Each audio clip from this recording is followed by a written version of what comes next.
ആരോഗ്യത്തോടെ ഇരിക്കാം. മികച്ച പരിചരണം ഞങ്ങളുടെ ഉറപ്പ്. Shoranur medical trust, Shoranur. മുള്ളൂർക്കര ടൗണിൽ മുസ്ലിം പള്ളിക്ക് സമീപം ട്രാഫിക് സൈൻ ബോർഡ് ഒടിഞ്ഞുകിടക്കുന്നത് അപകട ഭീഷണി ഉയർത്തുന്നതായി മുള്ളൂർക്കര ഗ്രാമപഞ്ചായത്ത് പൗരാവകാശ സംരക്ഷണ സമിതി സെക്രട്ടറി നൌഫൽ ആരോപിച്ചു. കഴിഞ്ഞ ആഴ്ച കാറിടിച്ച് തകർത്ത ഇലക്ട്രിക് പോസ്റ്റും ട്രാഫിക് സൈൻ ബോർഡും അതേ അവസ്ഥയിൽ നിൽക്കുകയാണ്. തിരക്കേറിയ റോഡിൽ ഒടിഞ്ഞു നിൽക്കുന്ന സൈൻ ബോർഡ് വലിയ അപകട സാധ്യത ഉയർത്തുന്നുണ്ട്. രാത്രി യാത്രക്കാർക്കാണ് അപകടം കൂടുതലുള്ളത്. PWD അധികൃതർ ഇക്കാര്യത്തിൽ നടപടിയെടുക്കുന്നില്ലെന്നാണ് പരാതി.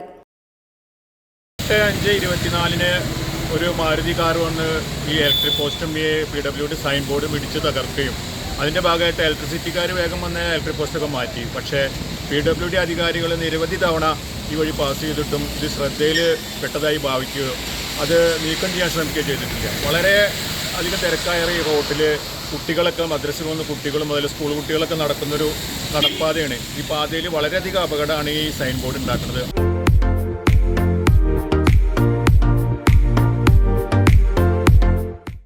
ഡോട്ട് വ്യൂ ന്യൂസ്, കാഴ്ചകളാണ് ലോകം, കണ്ടു തുടങ്ങുക.